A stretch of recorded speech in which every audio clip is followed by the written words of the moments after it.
Ayan. Hello, good afternoon po. Pasensya na dahil lang ating signal ay medyo nakikipaglaban tayo. Ayan. So,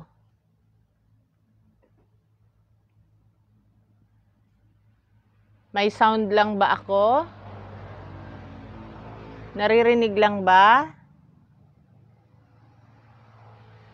Okay.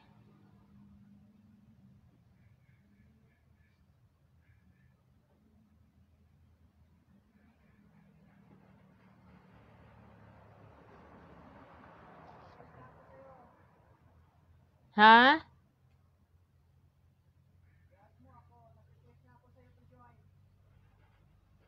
Add. Okay. Adding. So, nawa gumanda ang ating signal ngayon. Ayan na. Yon! Sa wakas. Sa wakas. Mahina yung ano mo kanina. Connection mo. Yan, kaya nga eh. So, naririnig mo rin ba ako, Ma'am Dina? Loud and clear? Yes, loud and clear. Yeah. What about me? Yan, okay. Maliwanag ang dating mo dito sa akin. How about sa mga kaibigan natin dyan, sa mga viewers natin dyan? Comment naman kayo dyan kung nandyan kayo sa inyong kung nasaan kayo ngayon at kung naabot kayo ng podcast na to, please comment to let us know na nandyan kayo, no, para mabato namin kayo.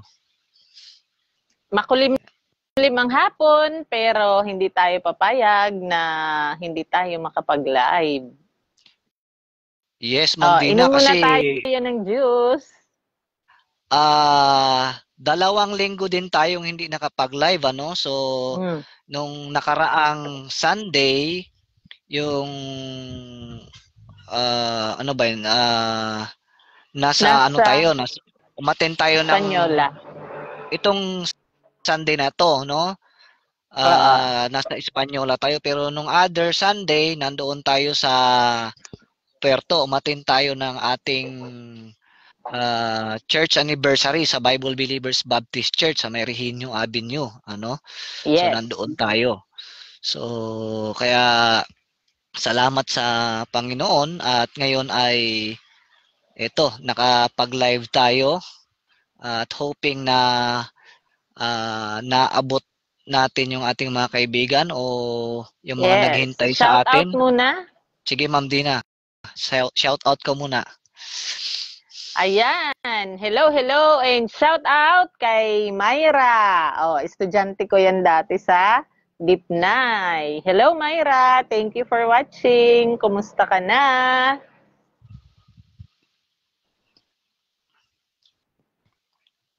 Ayan. At sa mga friends natin na mga manunood din, magandang hapon sa inyong lahat. At sa mga hindi natin friends na nakakita ng live na ito, ay binabati din natin sila. Okay, so nawala ka, Brother Joe.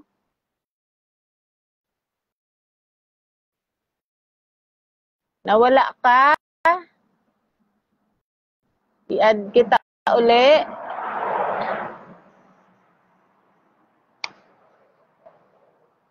Dinecline mo.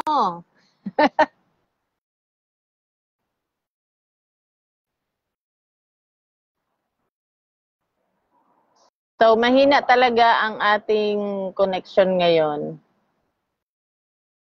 Hindi ma-add.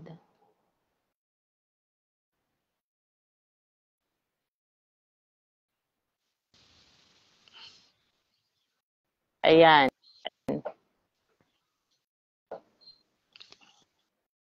So, anong nangyari? Nawala ka. Nawala ako o ikaw ang nawala? Ikaw ang nawala. Wait lang. Inad kita ulit. the broadcast, cancel. Joining, wag mo i-cancel. So joining. Anong nangyayari sa Facebook ngayon? Bakit ganito? No? Sa Facebook ba? O yung ano ata, connection? So, wait lang. Okay. So, ang ganda na kanina, ano? Mag-comment lang ako dito kung anong mangyayari. Hello. Hindi ka pa rin nakakapasok. Hindi ako nakakapasok. Naririnig lang kita pero wala ikaw sa camera. Oh my goodness. So, Hindi makita ang kagwapuhan mo.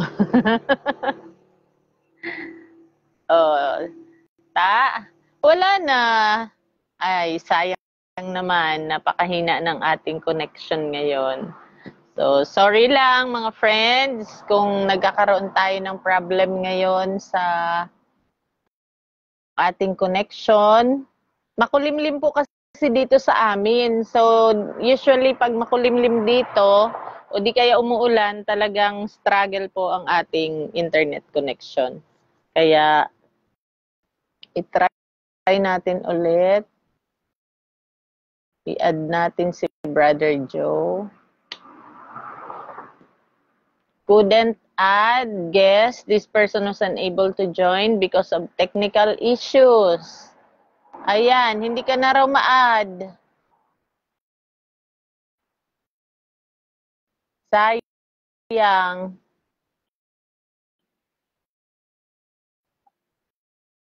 Oh. Wala na.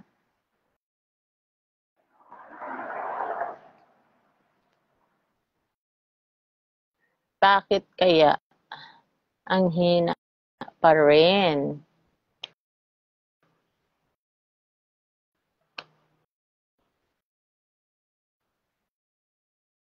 Hello. Kay Michelle. Thank you for watching, Michelle. Kumusta na kayo dyan sa Bitnay, El Nido? So, hindi naman ba malakas ang bagyo dyan? Comment down below. I hope na kayo ay nasa mabuting kalagayan.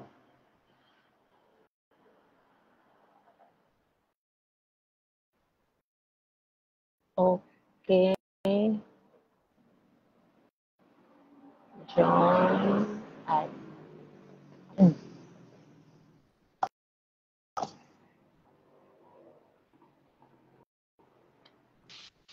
Ayan. Balik ako ulit. Hi, nako Ma'am Dina. Excuse me. So, wala nang galawan. Inubo na. So, magandang hapon sa inyong lahat. So, umpisahan natin ang ating podcast ngayong hapon. So, anong oras na ito? At na-delay tayo ng husto dahil sa napakahinang connection natin. Pero, hoping and praying na hindi na ito mapuputol. Hihina pa at tuloy-tuloy na. No? So, nandito po ako sa aking duyan. Nandito ako sa duyan ngayon. No? So, nag-join ako dito sa account ni Ma'am Dina. So, ang naka-live ngayon is itong account ni Ma'am Dina. So, yung account ko kasi kanina ay hindi ko alam kung anong nangyayari. No? So, ayaw yata ni Meta na tayo ay mag-live stream at mag-podcast, So, hindi naman siguro sa ganon. So, Ma'am Dina, sa hapong ito ay nais ko munang batiin yung ating mga kaibigan, Ay, hindi ko alam kung nanonood sila, pero dito sa screen ko may dalawa nang nanonood sa atin. So, hindi ko makita kung sino. Kasi nag-join lang ako sa live stream mo. No? So, ako ang nag-join sa iyo ngayon. No? So, hindi ko alam kung sino yung mga nanonood sa atin. Hindi ko makita. So, sa mga kaibigan natin dyan, pwede kayong mag-comment sa inyong mga sa comment section para to let us know na nandyan kayo at mabati din namin kung sino-sino kayo na mga nanonood kasi cellphone lang po tong gamit natin. Hindi tayo naka-desktop kaya hindi ko kaiba ang settings, no? So dito may nag-comment si Sabroso Abrina May. So sabi niya, Si okay lang Michelle. po.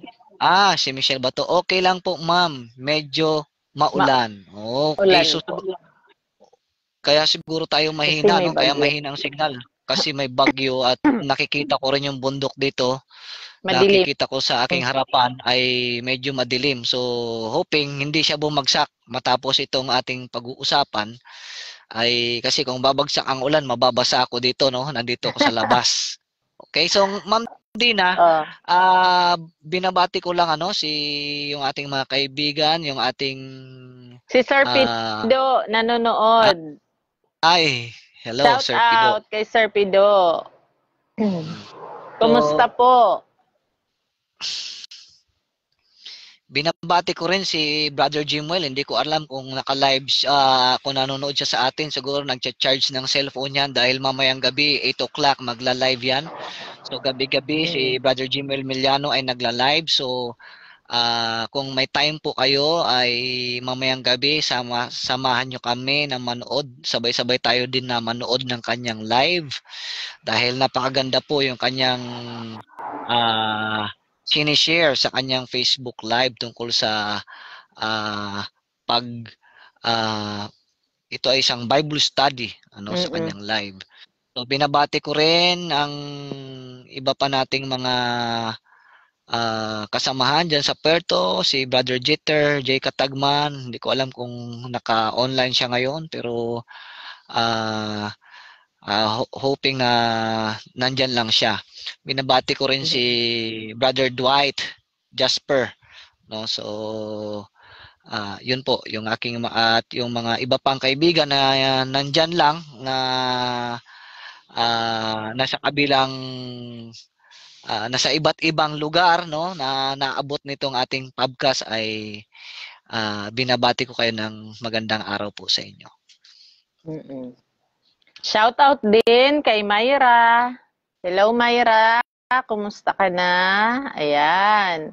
At ganun din kay Philip. Thank you for watching, Lip. Kumusta na kayo dyan? I hope na nasa mabuti rin kayong kalagayan at hindi apektado ng mga bagyo. Okay? Si Pastor Garcia, kumusta po kayo, Pastor? Thank you for watching. At ang ating kaibigan na si Irene. So, magandang hapon po sa inyong lahat. Missing you so much. Hindi na tayo nagkikita-kita. Buti na lang may Facebook. Pwede tayong mag-live ng ganito at makita ang mukha at ganun din ay makapag-connect. So, thank you very much for joining us today and I hope na sa kwentuhan natin mamaya ay marami tayong matutunan mula sa salita ng Diyos. Okay, so Ma'am Dina, no, ating umpisahan ang ating kwentuhan ngayong hapon. Tulad nung nasa ating post kanina, nag-post ako ng ating pag-uusapan o pagkukwentuhan ngayon is about reconciling eternal security versus losing salvation or no security. No? So yan yung ating i-reconcile ngayong hapon. No? So ito ay kwentuhan lamang, sharing ng ating life's journey. No? Kasi napakahirap, no, sa ating buhay kung hindi natin ma-reconcile yung mga na-encounter natin ng mga truths, lalong-lalo na mga biblical truths dito na makikita natin sa salita ng Diyos.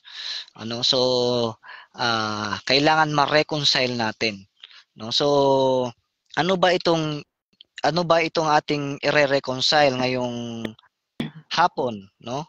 Itong ire-reconcile natin is itong eternal security versus losing salvation. So ano ba itong eternal security, no? At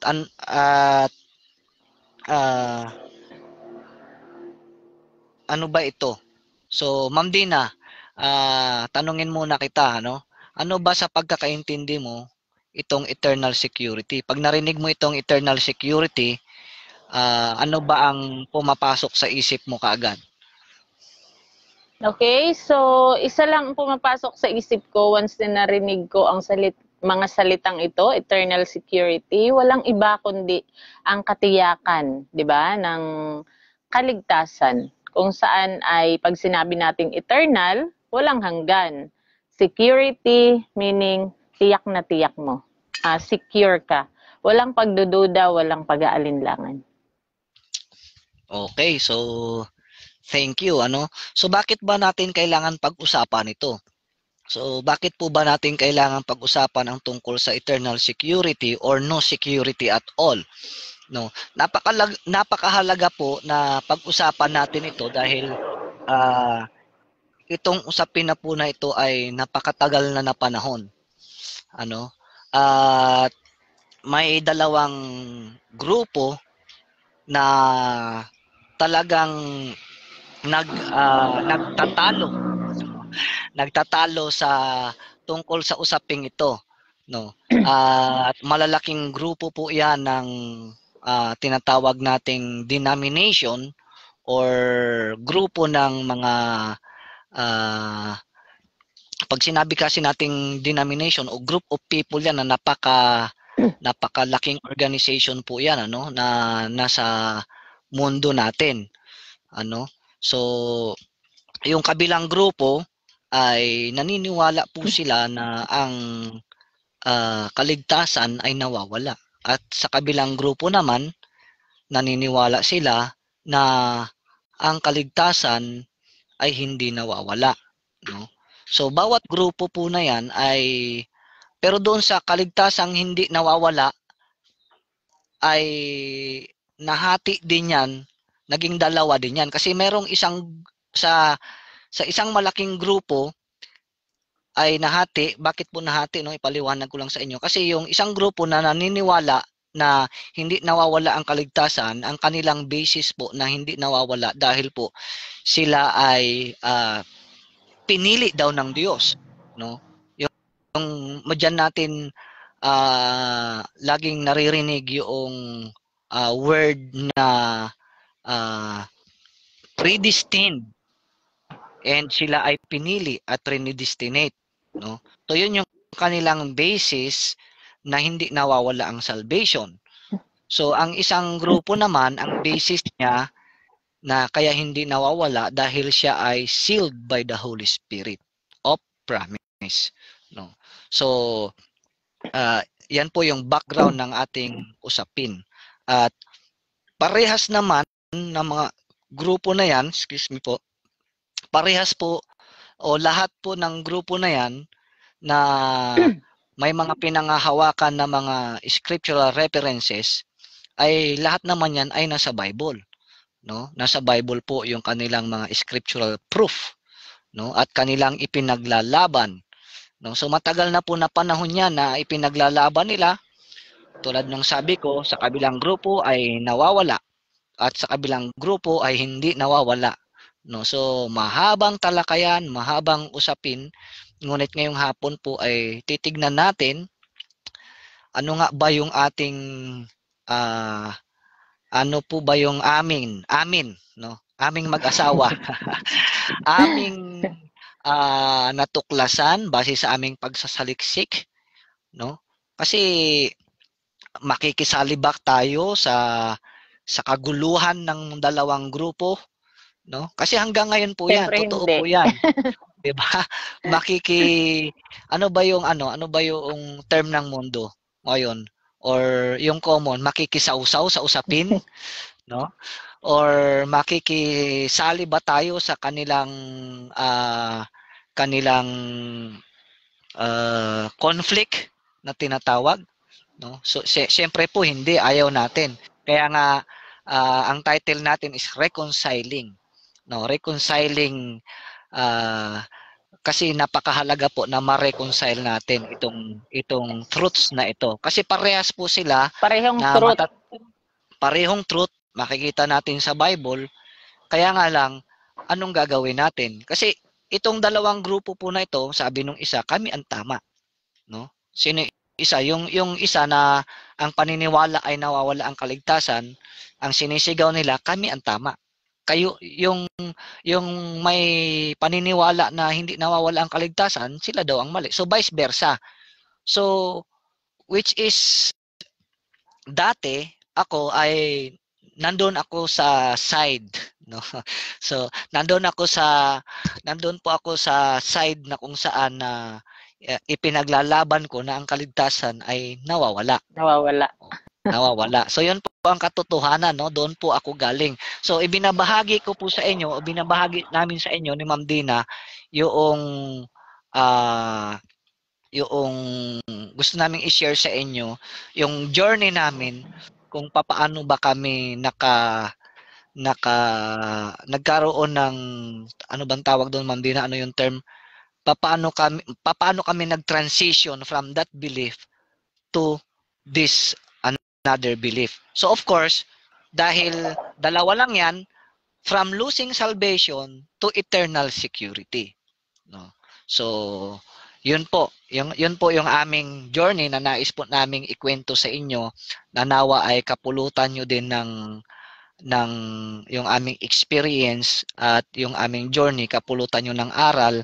At hindi namin alam kung ano ang sitwasyon nyo ngayon, kung kayo ba ay naguguluhan or kino-consider nyo bang pag-aralan or sadyang hindi na wala nang importansya sa inyo itong mga ganitong usapin. So hindi ko po alam kung ano ang status nyo ngayon, but nais lang po naming i-share dahil napakahalaga pong usapin ito, ano, na magkaroon tayo ng security, magkaroon tayo ng hindi lang siya security kundi magkaroon tayo ng assurance of our salvation.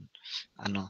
So Ma'am Dina, kung may Bible ka diyan ay inire-request ko na yung ating unang verse na titignan ay matatagpuan sa Ephesians 1:13 to 14.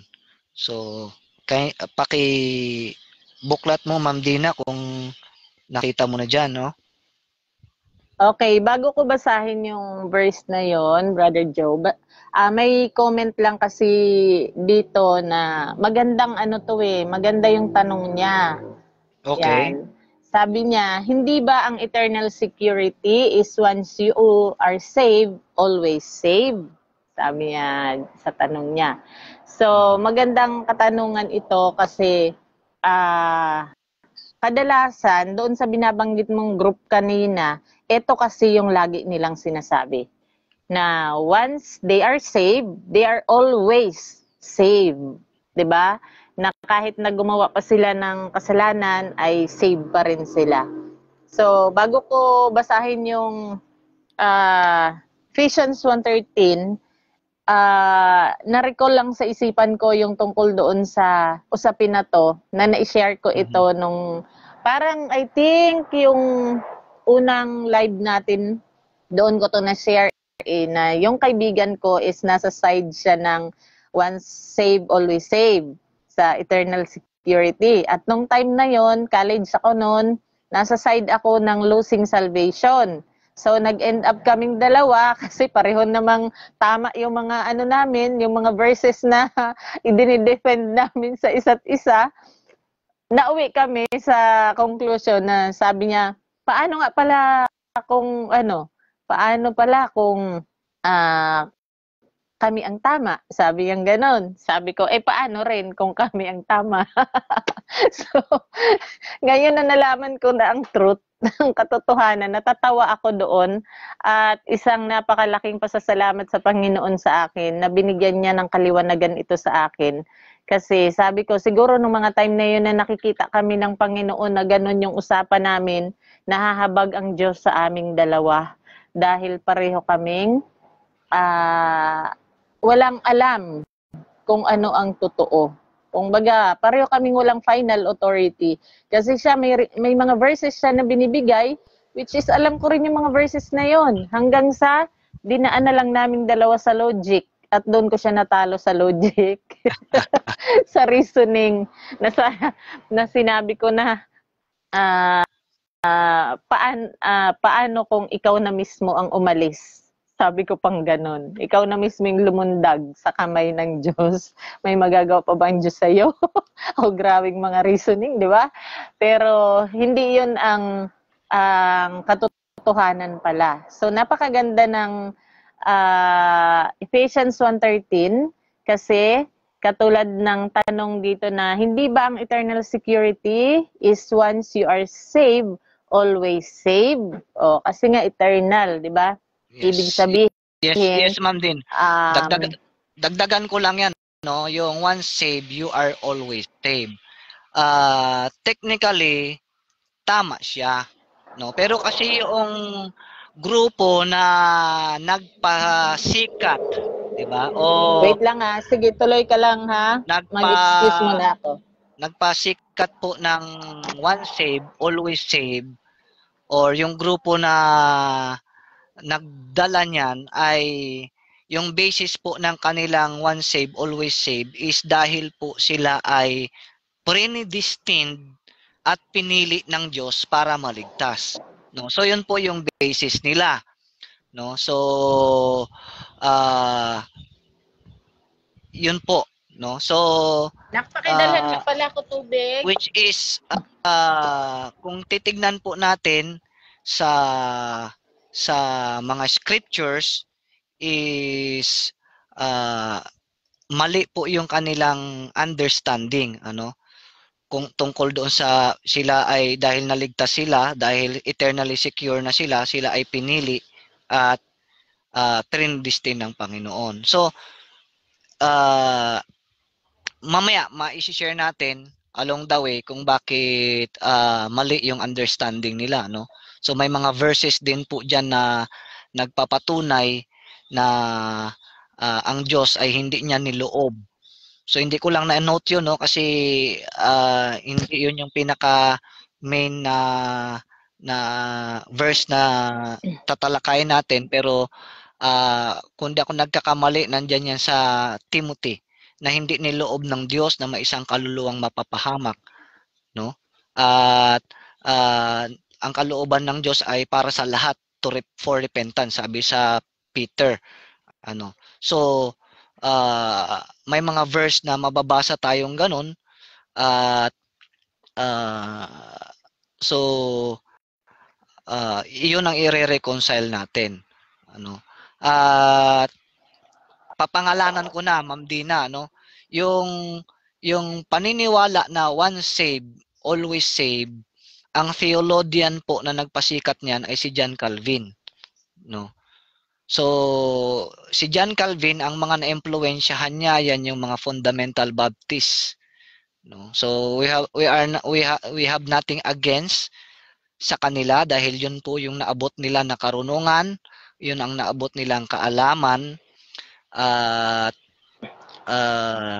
ang challenge lang is patuloy po na magsaliksik para makarating tayo, maintindihan natin yung salita ng Diyos, maintindihan natin yung mga truths, ano, kasi napakahirap po na kapag hindi natin naiintindihan, kapag hindi natin na-obey yung command ng Panginoon na to rightly divide the word of God, magkakaroon po tayo ng disaster sa buhay natin. Bakit disaster? Kasi yung mga verses na nakasulat dyan ay hindi pala para sa iyo, subalit yung mga pinanghahawakan mong verses, yun yung mga ginagawa mong life verse, which is hindi naman pala para sa iyo, ay disaster po yun kasi nang-aangkin ka ng hindi sa iyo, no? So yun po ang explanation doon.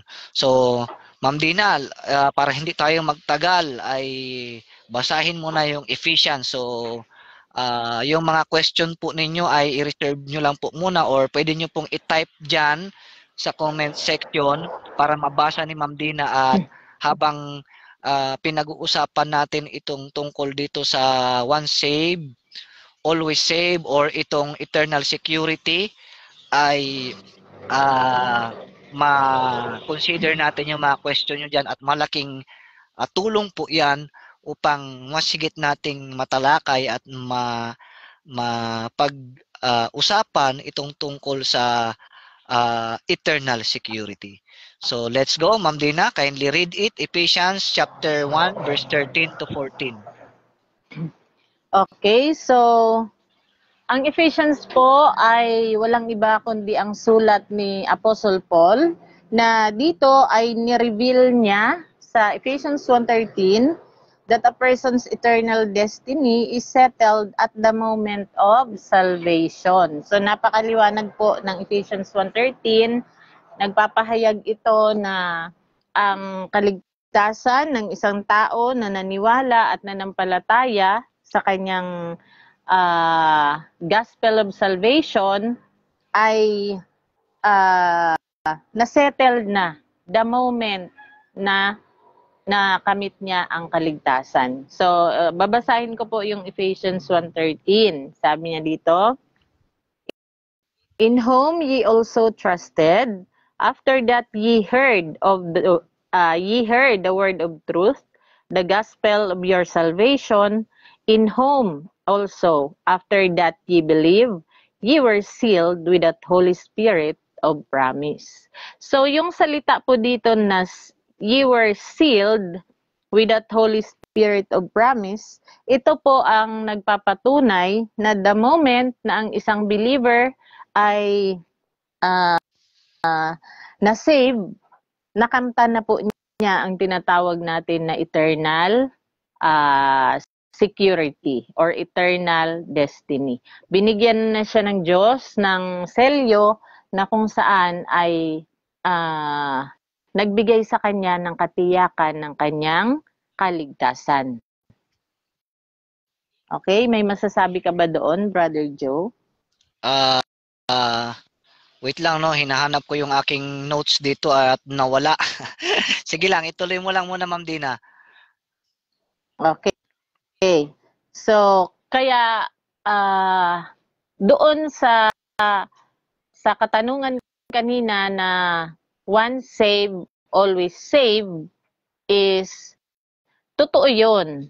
Pero hindi dahil sa pinili ka ng Diyos, kundi ayon sa Ephesians 1:13, once saved you are saved because of sealing of the Holy Spirit. So dahil sinelyuhan ka, ikaw ay nagkaroon ng katiyakan ng iyong kaligtasan. Ngayon, mahalaga nating malaman bakit natin nasabi na yung selyo na yon ay eternal. 'Di ba? Nagbigay sa atin ng eternal security. Okay. So basahin natin yung kasunod, yung verse 14. Sabi niya diyan, which is the earnest of our inheritance until the redemption of the purchased possession unto the praise of His glory. So yung sealing of the Holy Spirit ay maliwanag na sinasabi ng verse 14 na it is the earnest of our inheritance. So ito ay katiyakan na ibinigay sa atin, 'di ba? Na hanggang kailan ba yan? Kapag nakakumit ka ba ng kasalanan dito sa lupa ay nawala na yan? O, tingnan natin yung hangganan. Kasi sinabi na sa verse 14, nasabi dyan, yung hangganan ng earnest of our inheritance na yan ay until the redemption of the purchased possession. Anong purpose nun? Unto the praise of His glory. So, napakaganda, no? At may isa pa yan dito sa chapter 4, verse 30 ng Ephesians. Nasabi niya dito, and grieve not the Holy Spirit of God, whereby ye are sealed unto the day of redemption. So, yun yung hangganan ng selyo mo. Habang hindi pa nare-redeem ang iyong katawan, habang hindi pa nagaganap ang tinatawag natin na caught up in the air o yung rapture, may effect pa ang iyong sealing. But the moment na tayo mga believers ay ni-rapture na o kinot up in the air, sinalubong tayo ng ating Panginoon sa clouds, doon natatapos yung sealing. Kasi yung body natin, sabi ng Romans 8:23 na nag-groan to be redeemed, ay ni-redeem na sa time na yan. 'Di ba? Ang redemption po ng body natin o ng flesh ay magaganap during rapture. Sinabi po 'yan sa Corinthians na ang ating katawan ay papalitan niyan from corruptible to incorruptible. Mortal body to immortal body. So napaka sayang isipin na yung sealing ng Holy Spirit sa iyo ay hanggang doon para maprotektahan ka sa kalagayan mo dito sa mundo. 'Di ba? Kasi alam ng Diyos na si Satanas ay like a roaring lion na kung pwede pa lang gusto niya lahat ng tao ay mapahamak. Kaya nga ang dami niyang strategy ngayon, 'di ba? Para lang iligaw ang mga tao sa mga ibang paniniwala, para iligaw ang tao sa truth, para ibahin ang pangunawa ng tao mula sa salita ng Diyos. So kaya mas matalino ang Diyos natin na alam niya na yon kung ano pa ang mga gagawin ni Satanas para lang ang tao ay hindi magkamit ng kaligtasan. Kaya niya ibinigay ngayong panahon natin sa full dispensation of the grace of God, sa time ng grace, tayo po ngayon ay nasa time ng grace, ibinigay niya po ang paraan ng kaligtasan na ito na kung saan ay walang kasamang gawa natin. 'Di ba? Yes. Ito ay purely gawa ni Kristo. 'Di ba? His death for our sins, He was buried and rose again the third day. Yan po ang nagbigay sa atin ng kaligtasan.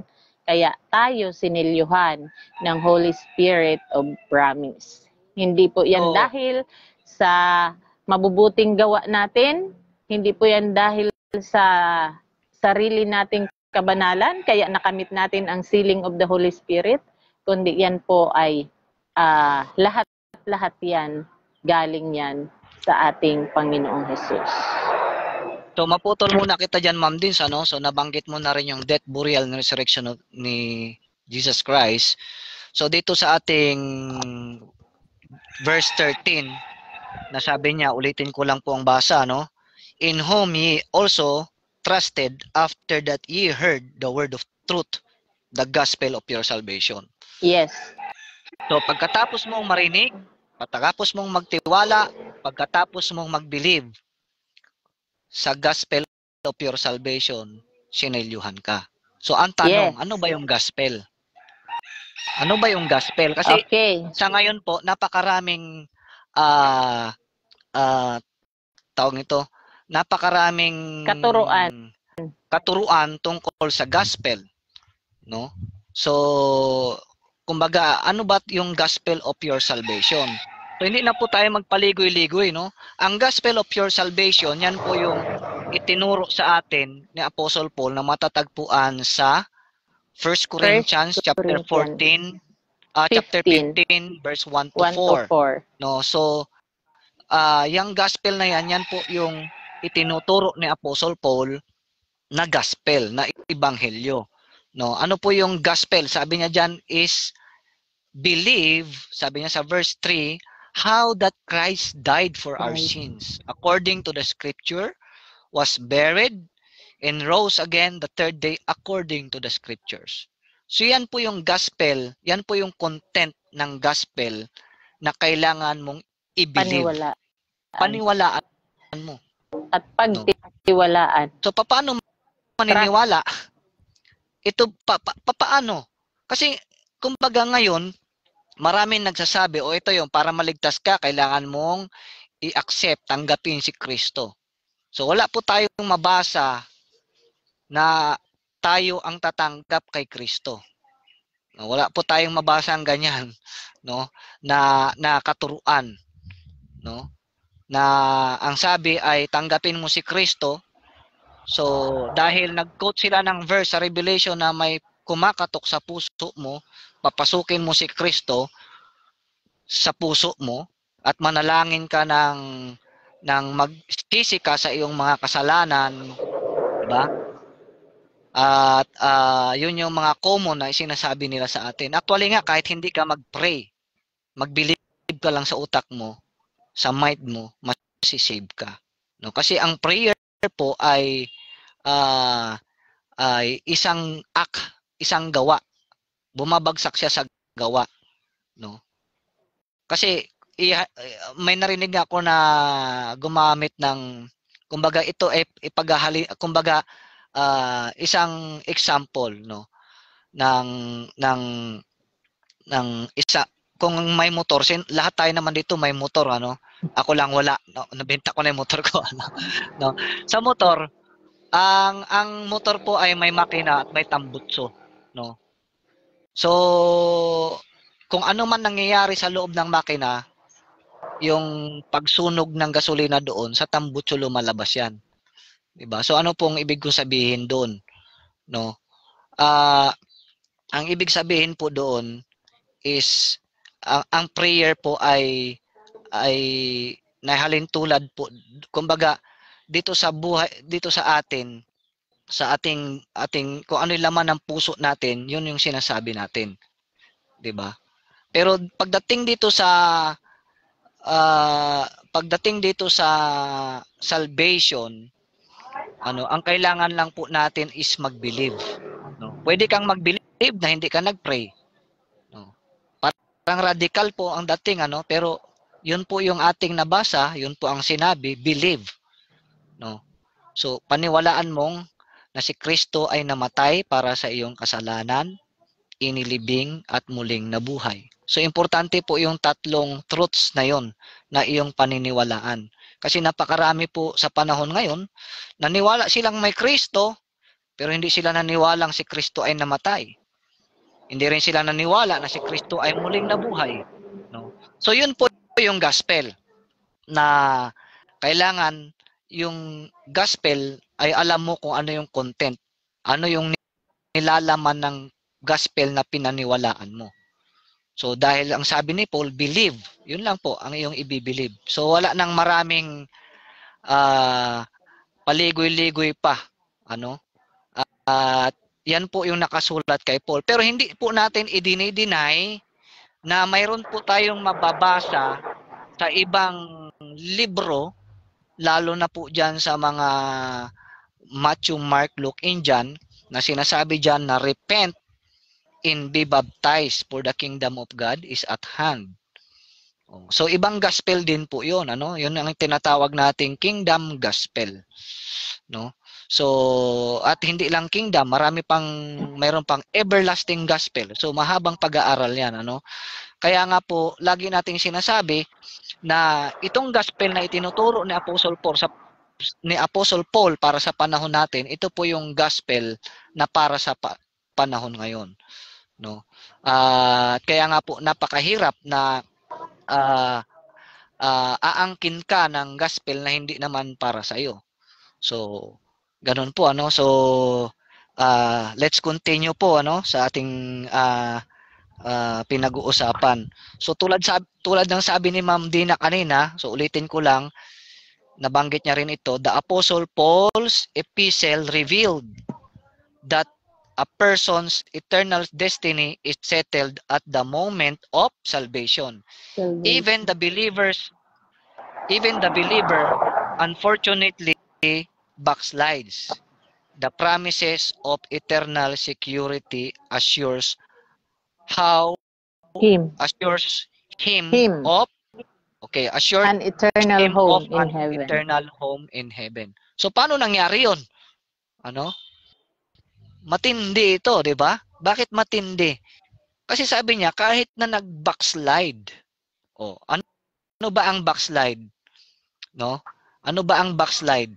So napag-usapan natin yan nung nakaraang broadcast, kung maalala nyo paano nakaraang podcast, is itong backslide is ito yung mga tumalikod. So napag-aralan natin na merong pagtalikod na naganap dito sa panahon natin, at doon sa panahon na darating pa is may pagtalikod din. At yung pagtalikod sa sa panahon na darating, yung tribulation na tinatawag, Great Tribulation, is wala ng restoration sa panahon na yon. So dito sa pagtalikod na ito, sa panahon natin ngayon, kahit na tumalikod siya o kahit na tumalikod ang isang mananampalataya, is hindi ito mawawala yung kanyang assurance of salvation. Dahil pangako po yan. Dahil mabasa po natin dyan sa Ephesians na unto the day of redemption. No? So yan po. No? So, and then, sabi dito, yet the book of, ito na, dadako na po tayo sa isang book, kasi magko-compare tayo. Kasi ang nire-reconcile natin dito is yung losing salvation and eternal security without losing, na hindi mo mawawala yung kaligtasan mo, no? So ngayon, sabi dito, yet the book of 1 John reveals something seemingly foreign to this truth, indicating that one committing sin is of the devil, and not saved. So, Ma'am Dina, pakibasa mo muna yung 1 John chapter 3 verse 6 to 9. So, habang binabasa mo ay mag-excuse lang ako saglit at babalik lang ako. Medyo excuse lang po. Okay, 1 John 3, 6 to 9. So, ang ginagamit po namin na Bible ay King James Bible. So, ito po ang final authority ng aming pananampalataya. Dahil sa faith po natin, kailangan at napakahalaga po na dapat may final authority na pinagmumulan. Ibig sabihin, hindi lamang ito mula sa ating mga sariling pangunawa, sariling interpretation, dahil yan na po ang naging dahilan kung bakit napakaraming religion. Dahil sa mga sari-sariling interpretation ng Bible. So, sa dinami-dami ng Bible po ngayon, na iba-iba na rin po ang mga sinasabi, kaya ang paniniwala ng ilan, ang Bible daw ay isa na lang political book. Subalit sa aming mga believer, ang King James Bible po ay nag-iisa na pure and preserved Word of God. At kung ano ang nakalagay dito, yan po ang aming pinaniniwalaan. Dahil we believe in the final authority of God's Word. So sabi po ng 1 John chapter 6, chapter 3 verses 6 hanggang 9, whosoever abideth in him sinneth not. Whosoever sinneth hath not seen him, neither known him. 7, little children, let no man deceive you. He that doeth righteousness is righteous, even as he is righteous. 8, he that committeth sin is of the devil, for the devil sinneth from the beginning. For this purpose the Son of God was manifested, that he might destroy the works of the devil. 9, whosoever is born of God doth not commit sin, for his seed remaineth in him, and he cannot sin, because he is born of God. Okay, so yan ang nilalaman ng 1 John chapter 3 verses 6 to 9, na kung saan ay naririnig din po natin ito. Naalala ko nga na noong first na nagkaroon ng Bible conference dito sa Bato-Bato, that was I think 2012 kung hindi ako nagkakamali, may isang kakilala kami na naka-attend doon na kung saan nung narinig na niya na itinuro nila Pastor Mark Varney ang tungkol sa sealing of the Holy Spirit and patungkol sa katuruan na ito na kung saan once you are sealed, kahit ikaw ay mag-backslide o tumalikod, ay save ka pa rin. So dahil dyan ay ikinatwiran niya ang verse na ito. Ito yung dinefend niya. Nasabi niya, paano mangyayari yon na ang backsliding, ang pagtalikod ay isang kasalanan. At ang sabi ng 1 John chapter 3, so binasa niya na po itong verses na to. Kasi, oo nga naman, di ba? Totoo naman. Sinasabi ng salita ng Diyos yan, no? Na andyan yan, no? Sulat yan ni Juan. Oh. Tapos, hindi mag-reconcile sa isipan niya itong dalawang verses na to. Kaya napakahalaga na malaman natin para ba kanino to. Anong panahon ang tinuturuan ng 1 John chapter 3 verses 6 to 9. At anong panahon naman ang para kay Ephesians 1:13. Yun po mga kaibigan ang napakahalaga. So bago tayo, Ma'am Dina, no, maputol ulit kita, no. So bago tayo magpalaot or magpalalim pa ng husto, no, basahin ko lang ito, no. Itong sa notes ko. Sabi niya dito, ito ay tumutukoy dito sa ating scripture dito sa John. Sabi niya dito, it is not surprising to hear some preachers, no, use this scripture to teach these verses were written to believers today. So hindi daw nakaka-surprise. At marami niyan. At isa ako diyan noon. Isa rin ako diyan. Dahil yan po, tulad nung sinabi ko sa inyo kanina, galing po ako sa ganyang belief. Yan po ang niyakap kong paniniwala na matagal na panahon. No? Siguro at more than 20 years. No?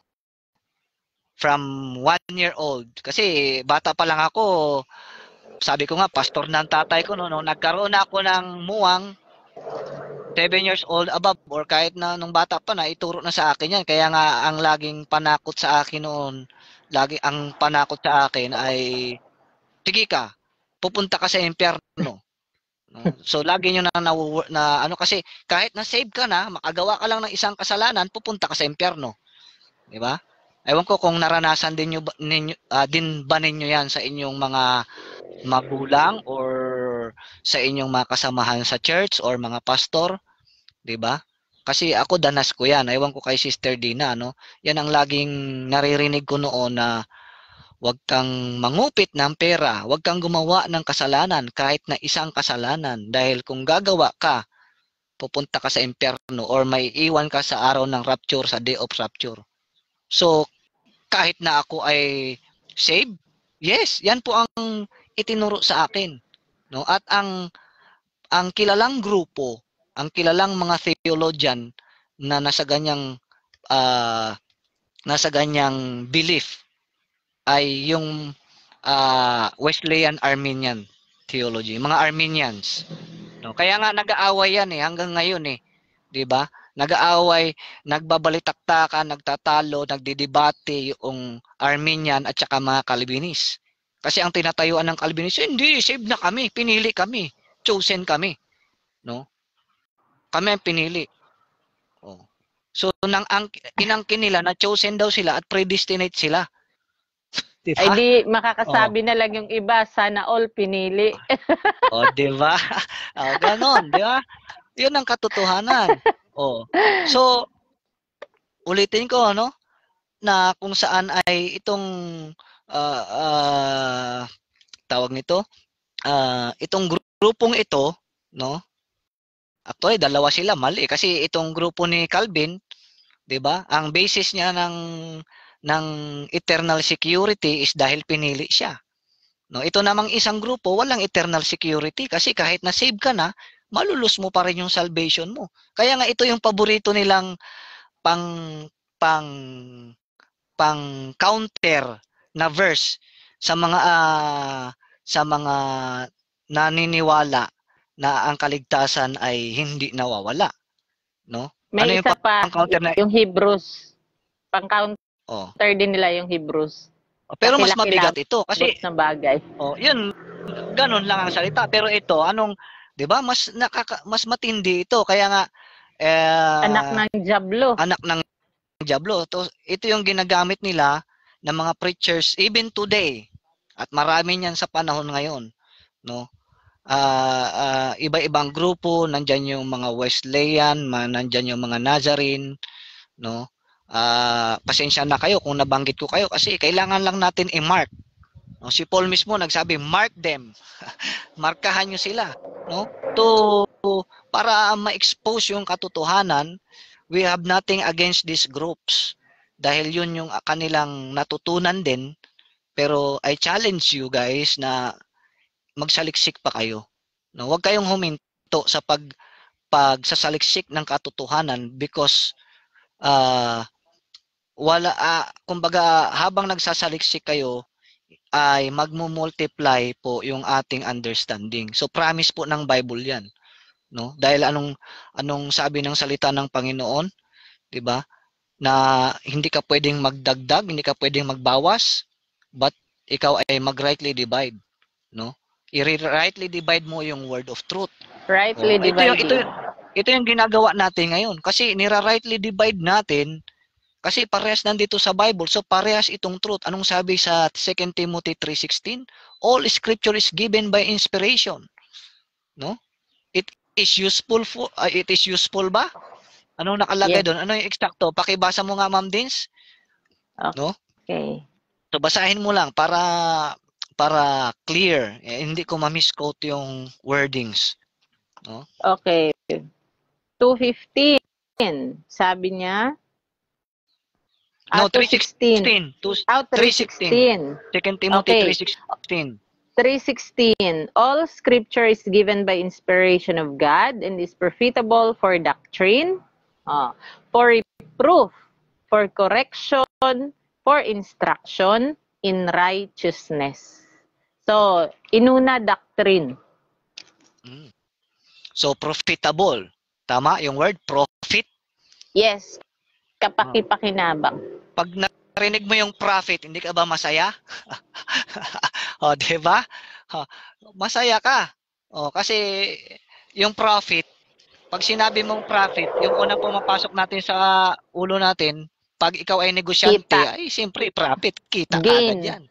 Diba? Gain talaga yan. Gain. So dito, yung salita, itong all scripture is profitable for doctrine. So lahat, for reproof, for correction, diba? So lahat po yan ay profitable. Nandito. Kaya nga lang, hindi kasi natin pwedeng angkinin lahat ng nakasulat dyan na para sa atin. Yun yung reality. Diba? Kaya nga, yan po yung tinatawag nating seemingly contradict. Lalo na kapag hindi ka nagsunod, hindi ka sumunod, nag-obey sa command ng Panginoon kung paano ito aralin. Naku, pag hindi mo sinunod, dilubyo. No, bakit? Mang-aangkin ka ng mga verses na hindi naman para sa iyo. So delikado po 'yun, no? Ang impact nun sa buhay mo is napakalaki. Bakit? Kasi, 'di ba? Para makarating ka sa journey mo, kailangan mo ng belief. So anong belief mo? Anong belief mo? 'Di ba? Para makarating ka sa journey mo. Kaya nga itong ating title or itong ating segment is life's journey. Kasi napakahalaga sa journey ng buhay mo dito sa mundo, 'di ba? Ay meron kang pinanghahawakang paniniwala. Ngayon kung yung paniniwala, yung belief system mo ay hindi pala yan yung ipinigay sa iyo ng Panginoon na dapat mong paniwalaan at dapat mong i-apply sa buhay mo, ay mapapahamak ka, 'di ba? So dangerous po. Kaya nga ang daming relihiyon ngayon eh. 'Di ba? Dito sa Pilipinas. Ang daming relihiyon at lahat ng halos karamihan ay Bible din ang gamit. 'Di ba? Oh, pero ang tanong, naintindihan ba nila? Na-understand ba nila? Kasi pwede mong malaman lahat yan. Pwede mong sauluhin. Pwede mong i-memorize yan, Ma'am Dins. Pwede mong malaman lahat yan ng nilalaman ng Bible. Pero ang tanong, do you understand? Did you understand? Naintindihan mo ba? Diba? So, paano ka magkaroon ng understanding? No? So, ituloy natin. Sabi dito ay, asan na ako? Okay. So, sabi dito, yung sabi na basa ko kanina, no? Itong, ulitin ko, it is not surprising to hear some preachers uses these scriptures to teach these verses were written to believers today, proving that once one is saved, he will cease from all sins rather than applying them to the tribulation saint. In particular, the 144,000, they incorrectly apply them to church age salvation. So ano ibig sabihin nito? Diba? Itong verse po na ito na ating nabasa, ang application po nito ay doon sa tribulation. Itong tinatawag nating Great Tribulation. No? Kasi imaginein mo, saan ba mababasa yung itong John, nasaan ba siya part, 'di ba? Oh, nasa general epistle na siya. From Hebrews to Revelation, nandiyan siya sa kalagitnaan. Ano? So para po 'yan sa mga tinatawag nating tribulation saints, sa mga taong maiiwan sa araw ng rapture. Kasi pag ni-rapture na, yan, yung rapture po kasi na term, yan ang ginawa ng mga theologians para describe yung caught up in the air, na kung saan yung mga believers ay, anong sabi sa Thessalonians, i-caught up tayo sa air. So sasalubungin natin ang ating Hesukristo, Panginoong Hesukristo sa air, doon sa clouds. So ginawan po yan ng word o description ng mga theologians, tinawag po nilang rapture. Ano?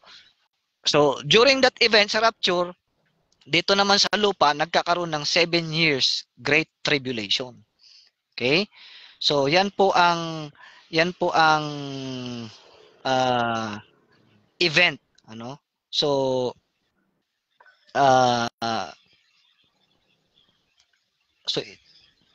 so sabi dito, interpreting 1 John literally could cease one to arrive at the following conclusion. No? So, ito yung conclusion ng mga nagpi-preach. Wait lang, dear. May comment dito yung pinsan ko. Maganda ito kasi, ayan, iganyan mo lang para mabasa ko. Iganyan mo lang yung noo mo. Sige. Lapit yan. Ayan. Kasi kulay puti. Ba? Sige. Sabi niya, meron pa nga nangaral sa akin na isa, save always save. Kahit daw hindi ka na magsimba at magpatuloy, basta tinanggap mo daw si Kristo, ligtas ka na agad-agad. ang galing naman ng sinabi na yan. Paano na save? Ang tanong ko diyan, paano na save? Tinanggap daw si Kristo. So, hindi, kumbaga, doon sa word po na tinanggap, I'm sorry pero I need to be frank. Hindi po tayo ang tatanggap sa Panginoon. No? Dapat si Kristo ang tatanggap sa iyo. Correct. To be so, his son. Questionable po yung content ng pagtuturo nung kung sino man nagtuturo niyan. Marahil hindi pa talaga niya na-studyhan ng gusto. Yan pa lang po yung naabot ng kanyang kaalaman dahil yan po yung traditional na pag-share o pagtuturo na kung saan ang sa mahabang panahon yung naituro po sa atin is yung tayo ang tatanggap sa Diyos. Tatanggapin natin si Kristo. At saka ito yung isang gusto kong linawin dito sa tinatawag nating eternal salvation. Hindi ito namin tinuturo na once you are saved ay free ka na gumawa ka ng kasalanan. Hindi po ganun yon. Dahil ang sabi ni Paul ay, shall we continue in sin? God forbid. So hindi dapat, dahil hindi yan ang kalooban ng banal na espiritu. Ang sabi sa atin at laging advice ni Apostle Paul na we should walk araw-araw sa buhay natin, lumakad tayo sa nais ng banal na espiritu. Ibig sabihin, kung ano ang kalooban ng Panginoon ay yun ang gagawin natin. Subalit, kung dumating man ang point na ikaw ay nakagawa ng kasalanan, ang assurance po dito ay kahit na nagkasala ka, hindi nawawala ang kaligtasan mo dahil hindi na kaluluwa mo ang nagkakasala. At another pag-aaral po yan. So kung aaralin natin, napakaganda niyan. Dahil matatagpuan din natin yan, mismong si Paul ang nakaranas niyan sa Romans. So pag naaral po natin yan, siguro next live natin yan yung isunod natin na topic. Na bakit pag nagkakasala ang isang believer ay hindi naaapektuhan ang kanyang salvation. Para mas maging maliwanag yung eternal security na ito. Kasi actually, Ma'am Dina, doon talaga yan papunta, no? So ngayon, ang ini-establish lang muna natin ngayon, ang nire-reconcile natin is yung dalawang belief, no, na kung saan is nawawala at hindi nawawala. So ipinapakita natin dito na may nakasulat talaga. Na katulad hindi itong dyan. Nawawala. Na mayroon nakasulat na hindi nawawala at may nakasulat na nawawala din. Katulad nito na kailangan itong binasa mo, no? So dito tayo muna mag-focus, no, sa para hindi tayo mapahaba ng husto, no? Pero thankful tayo dahil bring out yung question na yan ni sinong nag-brought out niyan? Si pinsan ko, si Alfie. Okay. Alfio. Okay, oo. So napakaganda yan na bring out yan kasi yung question na yan yung magdadala sa atin sa ating mga pag-aaral. Yan yung magdadala sa atin sa katotohanan. Yes. Diba? Yan yung magdadala sa atin sa katotohanan kasi ang magandang attitude po natin ngayon is ngayon nalaman natin na hindi pala nawawala ang kaligtasan, 'di ba? So ang next question, kung hindi nawawala ang kaligtasan, anong mangyayari sa isang mananampalataya na nagpapatuloy sa kasalanan? So next po na pag-aaral 'yon, ano? Kasi in reality, maraming tumalikod, maraming nag-backslide, 'di ba? At maraming mga believers ngayon na hindi naging katanggap-tanggap ang kanilang buhay dahil sila ay nagko-compromise sa mundo. Pag sinabi natin nag-compromise, wala nang pagkakilanlan, 'di ba? Kumbaga kung ano yung ginagawa ng mundong ito, yun din ang lifestyle nila, 'di ba? Hindi na sinusunod yung sinabi sa Romans na sa Romans chapter 12 verse 1 to 2, 'di ba? Do not conform. Do not conform to this world. So ibang mas palalim na pag-aaral po 'yan, ano? So ngayon, dako tayo dito, Ma'am Dina, sa dito sa pag-interpret, no, yung danger. Interpreting itong 1 John literally could cause one to arrive at the following conclusions. Ito yung conclusions nila. Maging ako, ito yung conclusions ko rin noon. Noong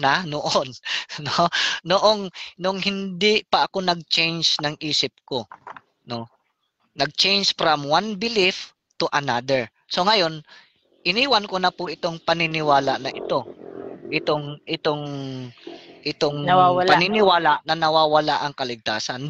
Marami tayong mababasa diyan sa Old Testament na talagang kailangan mong maging righteous sa sarili mo, pagsikapan mo, magsumikap ka na maging matuwid para hindi ka magkasala at hindi ka ma-disqualify, no? So ngayon, tingnan natin ito yung mga following conclusions. Sabi diyan, anyone that abides in the Lord Jesus does not sin. Nakasulat ba yan diyan, Ma'am Dina? Anyone, ito yung magiging conclusion nila. Anyone that abides in the Lord does not sin. So kung nag-a-abide ka sa Panginoon daw, sumusunod ka sa kalooban ng Panginoon, hindi ka na magkakasala. So sino kaya ang nakagawa nito? Yan ang tanong. 'Di ba? Sino kayang mananampalataya o isang believer na hindi perfect na nagkakasala? At hindi diba? na nakakagawa ng kasalanan. So paano to?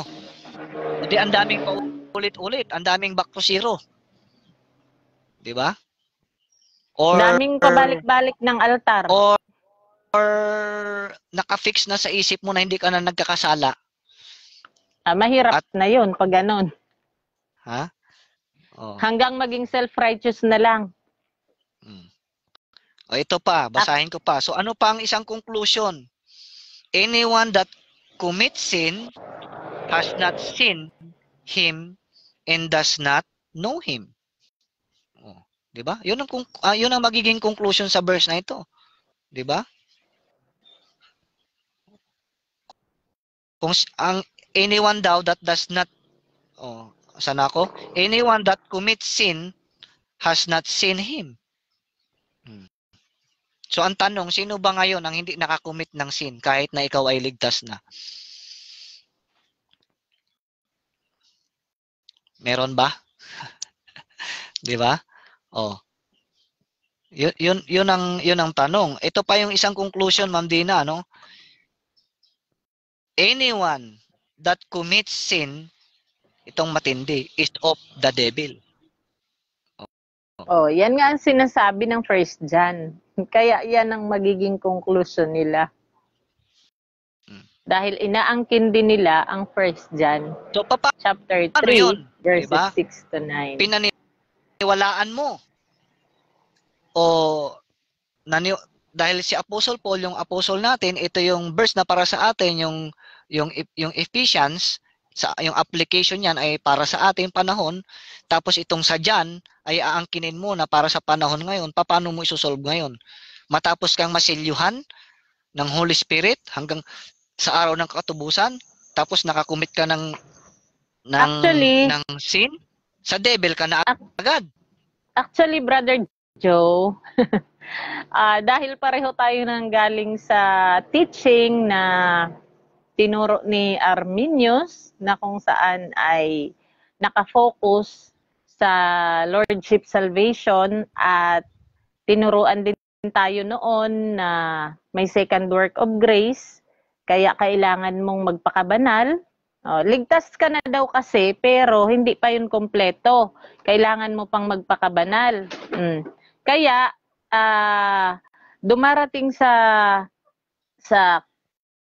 point na kung saan para sa katuruan na to, dapat hindi ka na nagkakasala. Kasi kung nagkakasala ka pa, ibig sabihin daw, ikaw ay hindi pa totoong Kristiyano. Narinig mo rin siguro yan. Dahil sa kiniklaim nila yung verses na ito sa 1 John.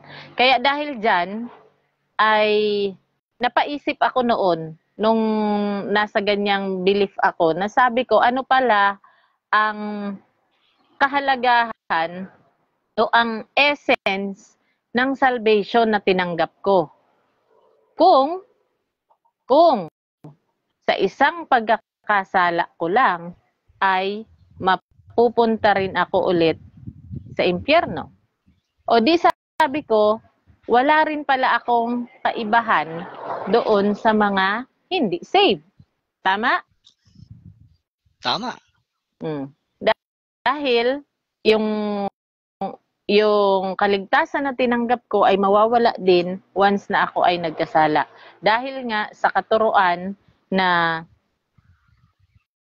kapag ikaw ay nakagawa ng kasalanan, kahit ikaw ay saved na, ikaw ay anak ng devil. Yun ang sinabi dito sa 1 John. Kaya napaka laking bagay na nalaman natin ang katotohanan na kailangan malaman mo nasa anong panahon ka. Sino ang apostol na itinalaga ng Diyos sa iyo para sa mga katuruan na dapat mong paniwalaan ngayon. Dahil kahit si Peter, nakalimutan ko lang yung verse, pero nabasa ko yon na si Peter mismo ay nagsabi na kahit siya ay hindi niya maunawaan yung turo na dala-dala ni Paul. 'Di ba? Dahil yung tinuturo ni Pablo ay iba, or sabihin na natin na seemingly contradict doon sa dala-dala na katuruan nila Apostle Paul, nila Peter, which is kung titingnan natin itong panahon na to na naandito sa 1 John na mga katuruan hanggang sa Revelation, bumabalik at ang mga katugma niya ay walang iba kundi yung mga katuruan na naandoon sa dala-dala nila Peter noon at nung panahon ng mga Israelites. Kumbaga, yung mga sulat ni Apostle Paul, yung mga nilalaman nito, kung i-compare mo doon sa mga nilalaman ng mga sulat ni Peter, sulat ni John, sulat ni Matthew, sulat at dito rin sa para sa mga tribulation saints, ay mapapansin mo talaga na may seemingly contradict. Kaya nga kinakailangan ngayon mag-isip ka.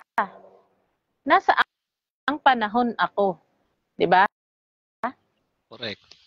Bakit sabi ni Paul ganito? Bakit pagdating dito sa verses na to, ito naman yung sinasabi. So hindi ka ba diyan magtataka? 'Di ba? Samantalang ang ating Diyos ay He is God of order. Hindi siya ang Diyos na nagbibigay ng confusion. 'Di ba? Dahil siya ang Diyos na nag-i-enlighten ng ating mga isipan from the time na tayo ay na-save at naging spiritual man. Sabi din yan sa Ephesians.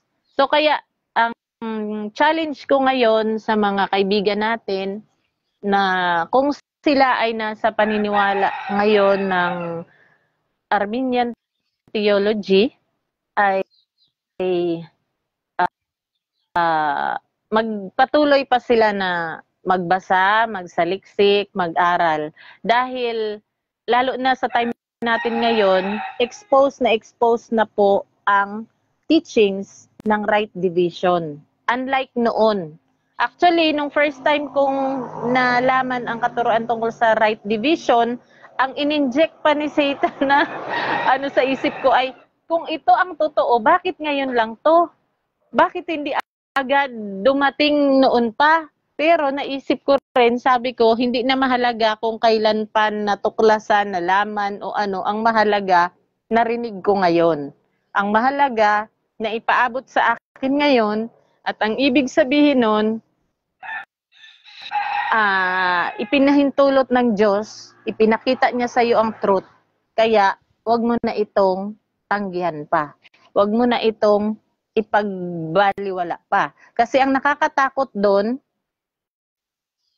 yung narinig mo na ang truth, mula mismo sa salita ng Diyos, nabasa mo na yan, pero binaliwala mo. Ano ang sabi sa Thessalonians? Ang kasunod doon ay ang delusion. That you should believe a lie. So, dahil hindi mo nilove ang truth. So, basahin ko yun. Sorry, sabi. Gusto kong So basahin yun. habang hinahanap mo ay binabati ko si Brother Jimwell. Parang nandyan siya kanina eh. Hindi ko alam kung napadaan lang siya sa ating live. Pero kung Ayaw, nandyan ka, Brother Jimwell, at gusto mong mag-join sa request. kung meron kang may idadagdag na inputs kasi magandang talakayan ito, ano, magandang pwede kang mag-join or i-add mo siya, dear Ma'am Dina. Pwede mo siyang i-add kung Sa, gusto niya, no? Pwede mo siyang i-add, i-accept niya lang, pero kung hindi niya saan ko accept, walang siya problema. add? Diyan, Wait lang. may add diyan eh, di ba? I-add mo diyan sa baba. Ito. Okay. O, i-invite mo siya. Ngayon Sige. kung mag-join siya, maganda.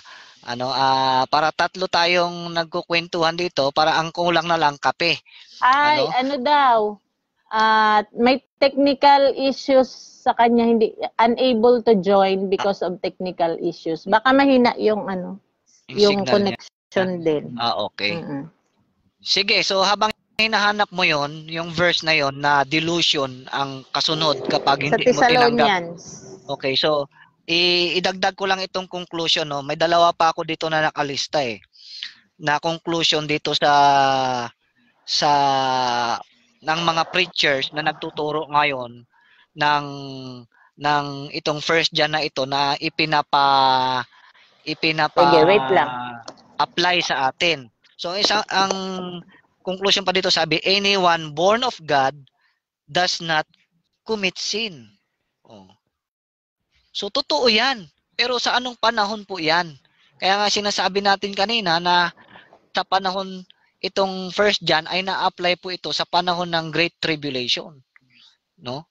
Kasi hindi talaga sila pwedeng magkasala at yung righteousness nila sa sa panahon po na 'yan ay kailangan ma-maintain nila yung righteousness nila at hindi sila makakommit ng sin. Kaya nga sa bandang itaas, yung conclusion talaga dyan at nakalagay dyan is ang sino man na mag-commit ng sin is of the devil. So ang isa pang conclusion nila is anyone born of God cannot sin. O tama po yan, no? Kaya lang, nagiging yung tama, nagiging mali kapag yung doktrina na yan or yung katuruan na yan, ayan ang i-apply mo sa panahon po natin ngayon. Dahil maliwanag naman po na ang First John, kahit anong klaseng gawin nating pag-aaral ay matutuklasan natin dyan na ang First John ay hindi po yan isinulat para sa atin na mga believers sa panahon ngayon. Kasi ang ating apostle, walang iba kundi si Apostle Paul. So, may mga libro na isinulat si Apostle Paul na yan po ang para sa atin from Romans to Philemon, no? So yan po yung direktang para sa atin na mga doktrina na dapat nating i-apply sa buhay natin sa panahon ngayon. Pero may mga doktrina din po na wala diyan sa sulat ni Paul na kung saan ay pwede rin natin siyang i-apply na as long na hindi siya kumukontra sa teachings ni Paul. Kasi all scriptures nga eh, 'di ba? So, ang masaklap po diyan, 'di ba? So, bibigyan ko kayo ng isang example na verse, 'di ba? Lalo na ngayon yung paborito nila, lalo na kung ang Bible nila is NIV o yung American New American ano ba yan? NIV, ano bang NIV? New International Version, 'di ba? Kalimitan mong marinig ngayon na ginagawa nilang motivational verse is yung sa Jeremiah 29:11. Nasabi doon, for I know the plans I have for you to prosper you. Oh. So material ka agad, no? To prosper, no? Which is kung titignan mo naman sa basahin mo sa King James, hindi po tumutukoy yung sa material things kundi sa salvation ng mga tao na sa panahon nila. Okay? So ayun po ano. So nakita mo na Ma'am Dins yung hinahanap mo diyan? Wala pa. Wait lang. Okay, so hindi mo pa nakita. So dadako na po tayo ngayon no dito sa sabi dito contrasting So magkakaroon na tayo ng contrasting, ano? Ang tawag nito? Ibabangga natin itong First John dito sa Romans, sa sulat ni Paul, no? So, tingnan natin, ano? Sabi dito, contrasting these truths from John to Paul eliminates confusion. So, yun po yung ating goal ngayon na ma-share namin sa inyo yung aming journey kung paano po nawala yung confusion. Kasi in reality talaga, litong-lito kami. Noon, no, nung hindi pa namin sinusunod o inuobey yung command ng Panginoon to rightly divide the word of truth, no? Kasi ako po ay nag-aral sa Bible School, nag-aral din po ako ng may subject din kaming hermeneutics, no? So, nakatulong din siya sa kabilang banda, pero ang negative side niya, no, ay hindi mo na na-consider itong 2 Timothy 2:15 na sinasabi diyan na study to show thyself approved unto God, a workman that needeth not to be ashamed, rightly dividing the word of truth. So yun lang po pala ang method sa pag-aaral ng Word of God is to rightly divide. So comparing spiritual things with spiritual. So ang ginagawa po natin ngayon, i-compare natin itong First John dito sa Romans, no? Para ma-eliminate yung confusion na nangyari. Kasi nakaka-confuse nga naman, 'di ba? Ligtas ka na. Sabi doon sa Ephesians, binasa natin, selyado ka na. Tapos nakagawa ka lang ng isang kasalanan, of the devil ka na agad. 'Di ba? Kasi inangkin mo itong John, 'di ba? Kasi inangkin mo itong John, kaya ngayon nalito ka. Ano ba talaga? Of the devil ba ako o o ako ay may security ng kaligtasan ko? Dahil hindi ka marunong mag-rightly divide, hindi mo sinunod yung command ng Panginoon, ay nalito ka. Sa halip na naliwanagan ka, nagmultiply yung kaalaman mo, naggrow ka sa understanding, wala na. 'Di ba? Nadismaya ka na hanggang sa huminto ka na mag-aral ng salita ng Diyos, ng word of truth dahil ang sabi mo, bakit ganun? 'Di ba? Ultimo yung pastor mo o yung kakilala mong nagtuturo, hindi rin alam yung hindi rin kayang sagutin yung mga katanungan mo sa isip mo, which is yan po yung nangyari sa amin. Yan din po yung nangyari sa akin noon. Hindi nila kayang sagutin yung mga tanong ko. Hanggang sa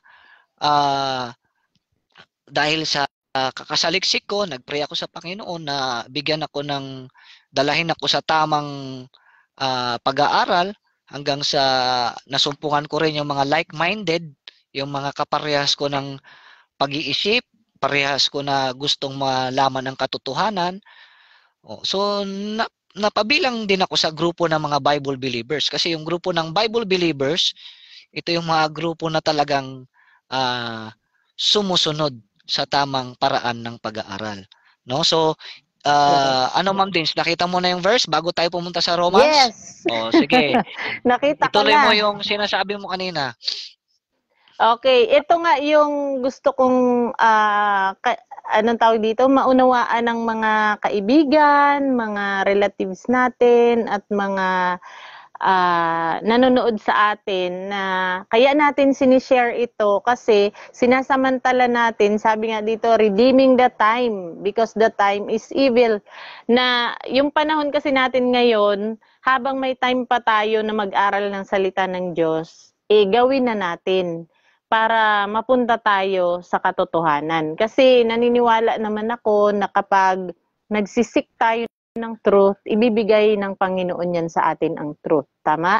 Kaya Yes. ito, ang mahirap kasi, kung nagmatigas tayo ngayon, tinayuan talaga natin yung pinaniniwalaan natin na yan, hindi natin binigyan ng chance na ang Word of God sa King James Bible ang magsalita para sa atin, ang mahirap nun, sa halip na ma-enlighten yung ating understanding, gaya ng sinabi sa Ephesians 1:14, 1:17 to 18 pala, na after mong ma-save, ang God the Father ay i-enlighten niya ang iyong understanding upang mas higit mo pang maunawaan ang hope of His calling. So sa halip na ma-enlighten yung mind mo, dahil tinanggihan mo ang truth na narinig mo, ang mangyayari sa'yo ay hindi mo matatanggap ang salvation at ang truth na narinig mo. Kasi hindi mo pinaniwalaan, hindi ka nag-trust. So nanatili ka doon sa iyong sariling paniniwala. Kaya ang challenge ko sa mga nakarinig nito ngayon ay buksan lang po natin ang ating isipan at hayaan natin na yung maging empty cup ba tayo. Ibig sabihin, maging open-minded tayo. Kasi kaya ako na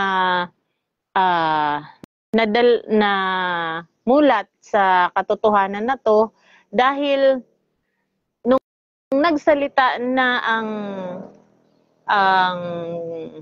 nung nakita ko na sa mismong Word of God na yun yung katotohanan patungkol doon sa salvation na pwede pala nating makamit ito ng hindi tayo, kumbaga, hindi natin kailangang i-work out kasi si Jesus Christ na ang nag-work out nito para sa atin. Nung narinig ko yon at nalaman ko na ganun pala yon at yun ang kahulugan kaya tinawag na grace gospel, 'di ba? Kasi sabi nga sa Romans, if it is by grace, it is no more of works. Nung narinig ko na ganun, pinanampalatayanan ko siya at tinanggap ko. Kumbaga, binigyan ko ng pagkakataon na ang salita ng Diyos ay paniwalaan. Hindi na ako nakipag-argue base sa aking dating paniniwala. So, dahil doon na inopen ko yung mind ko, kaya natanggap ko ang katotohanan mula sa salita ng Diyos. Kasi ang nakakatakot ay ito, yung sa Thessalonians, yung sinasabi ko kanina, na kapag hindi natin na-receive ngayon yung salvation, syempre pag nag-rapture, hindi tayo makakasama. Maiiwan tayo. So bakit ka naiwan? 'Di ba? Hindi ka nakasama sa rapture. Isa lang ibig sabihin, hindi ka na put into or na-baptized into the body of Christ. Ba't hindi ka na-baptized into the body of Christ? Hindi ka na ilagay sa katawan ni Kristo. Kasi nga, hindi mo pinaniwalaan at pinanampalatayanan at pinagkatiwalaan yung gospel of your salvation today, which is the death, burial, and resurrection of Christ. Kasi ang pinaniwalaan mo is kailangan tanggapin si Kristo at gawing Panginoon, 'di ba? Which is sino ang dapat na mag-receive sa kanya? Yung Israel. I-receive siya dapat ng Israel na kanilang king at kanilang savior. So tayong mga hintil na hindi kasama dun sa programa na yon, iba ang binigay sa atin na way of salvation sa dispensation of grace na to. Ito na yung gospel of grace. So, ibalik ko dun sa sinasabi ko kanina na magiging kawawa ka kung ngayon narinig mo to at hindi mo pinaniwalaan. Ang kasunod na mangyayari ay ito. Sabi ng 2 Thessalonians chapter 2 simulan ko sa verse 7 kasi nangyayari na to ngayon eh. So sabi ng verse 7, for the mystery of iniquity doth already work. Only he who now letteth will let until he be taken out of the way. So, kumbaga, sabi dito na yung mystery of iniquity, nagtatrabaho na ngayon. Kaya lang, hindi pa maka-full blast si Satanas. Bakit? Ano ang pumipigil sa kanya na mag-full blast ngayon? Nandito pa ang banal na espiritu. Nakadwell siya sa mga believers. So, nakadwell siya sa atin. Kaya anuman ang gusto ni Satanas na mag-full blast ng kanyang kasamaan ngayon, ay hindi niya pa magawa at hindi niya makuha ang mga believer ngayon dahil nga sinilyuhan ng Holy Spirit. Pinananahanan ng Holy Spirit ngayon. So, kaya kailan lang daw 'yon makaka-full blast ang devil? Sabi dito, until He be taken out of the way. So, yung pumipigil sa kanya ngayon, which is the Holy Spirit, pag na-taken away na, ibig sabihin, na-rapture na ang body of Christ. Siyempre, kasama ang Holy Spirit doon kasi nasa believer siya, di ba? O, mawawala na sa earth ang Holy Spirit bago lang si Satan makakapag-hasik ng kanyang lagim. O, ano ang mangyayari pag hindi ka nakasama sa rapture? Ito na. And then, sabi ng verse 8, shall that wicked be revealed. So, after ng rapture, ma-reveal na si wicked one, whom the Lord shall consume with the spirit of his mouth, and shall destroy with the brightness of his coming. Verse 9, even him whose coming is after the working of Satan, with all power and signs and lying wonders. And sa 10, ito na, yung hanggang 11, yung masaklap na mangyayari sa mga maiiwan. Sabi ng verse 10, and with all deceivableness of unrighteousness in them that perish, because they receive not the love of the truth, that they might be saved.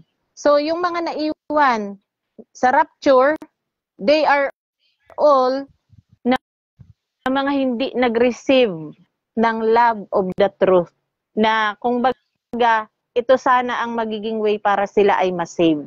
Kung minahal nila sa time ng grace ngayon ang katotohanan, ito yung magbibring sa kanila ng salvation. Correct. 'Di ba? So, dahil sabi dito sa verse 10, because they receive not the love of the truth, that they might be saved. Yun yung mamimiss nila. Kapag narinig nila ngayon ang truth, tapos hindi nila ito trinast, hindi nila inaccept, ito yung mangyayari sa kanila. And then, sa verse 11, and for this cause, God shall send them strong delusion, that they should believe a lie. Yun ang nakakatakot doon. Dahil sinabi niya sa verse 10 na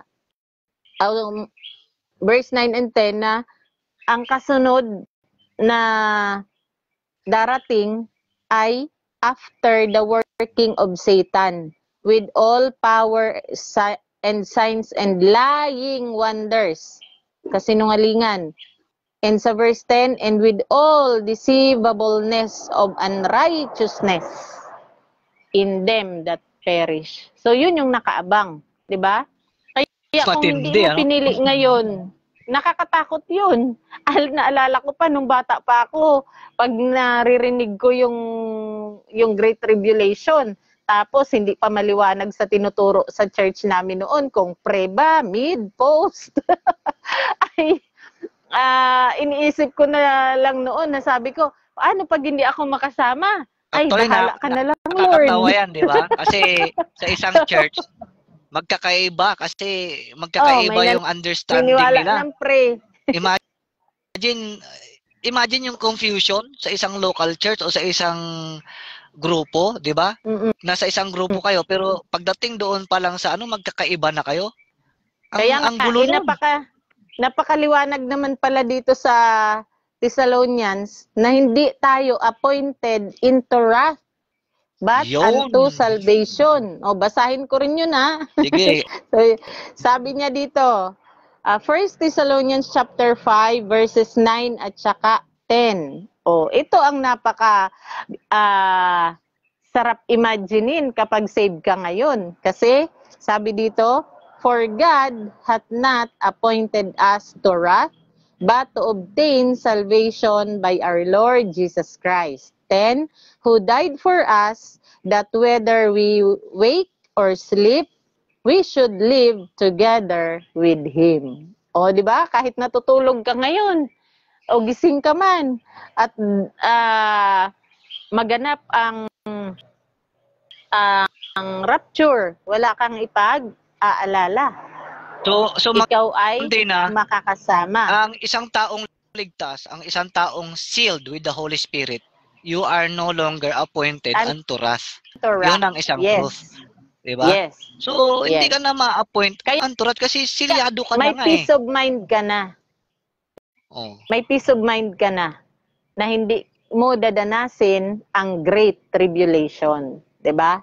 So, kaya ngayon, ito yung ipinamamanhik ko sa mga nakakarinig ng truth na tong ngayon. Huwag nating hintayin na mangyari sa atin itong, sabi dito sa verse 11 na, for this cause God shall send them strong delusion that they should believe a lie. So, pag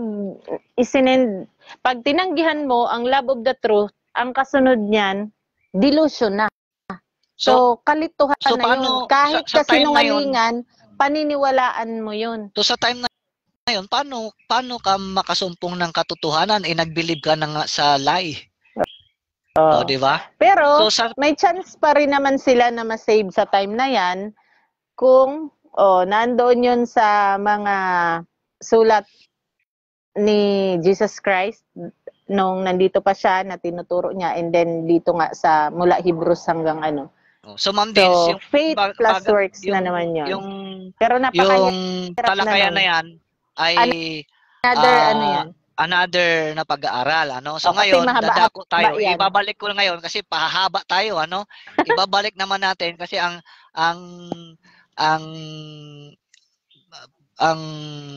ating tinatalakay ngayon, sinishare is itong tungkol sa eternal security. So kanina nabasa natin sa 1 John yung mga verses na yon. Ngayon, yung 1 John, ibangga natin siya sa sulat ni Paul sa Romans. Hindi, sa Romans. Okay, sa Romans 7, 4 to 19. So, pakibuklat mo dyan, Ma'am Dina. Kasi medyo malabo pa na yun. Romans 7, 14 to 19.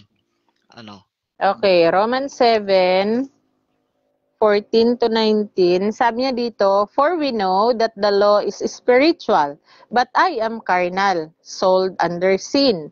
For that which I do, I allow not.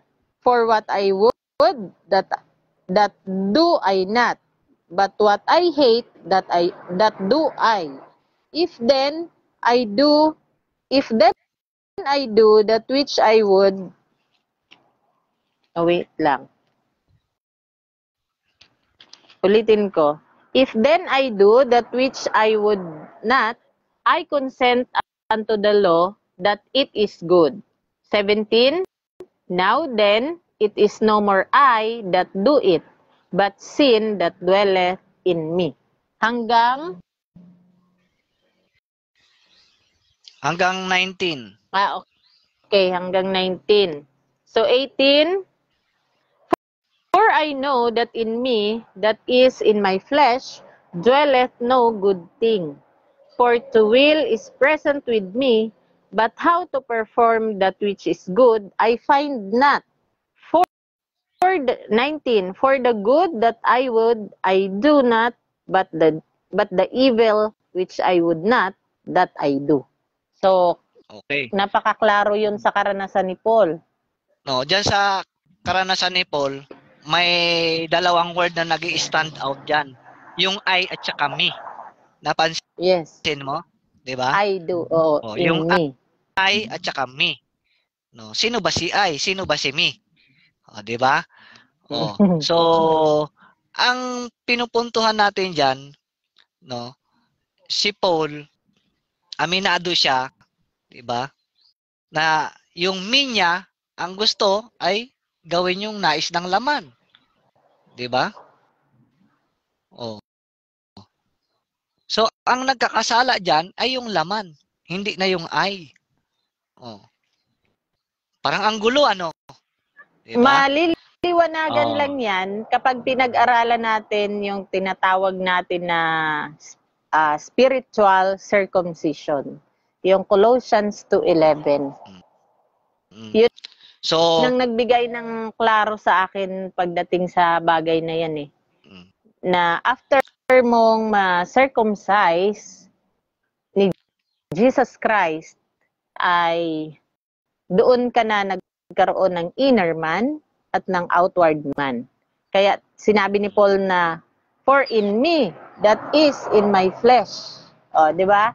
Binigyan niya yun ng diin yung me na yun, na ang tinutukoy niya ay ang kanyang flesh. Dito yun sa verse 7, sa verse 18. For I know that in me, that is in my flesh, dwelleth no good thing. So, for to will is present with me, but how to perform that which is good, I find not. So, clear kay Paul na merong nais si flesh at meron din nais ang spirit niya. And actually, meron pa itong mas na sinabi niya dito sa mga kasunod na verse na sinabi niya na yung flesh niya ang siniserve ay ang law at yung outward man niya ang siniserve ay ang law at ang inward man niya ang siniserve ay ang God. O, di ba? Klaro yun. May dugtong pa yan doon sa book ng Galatians, no?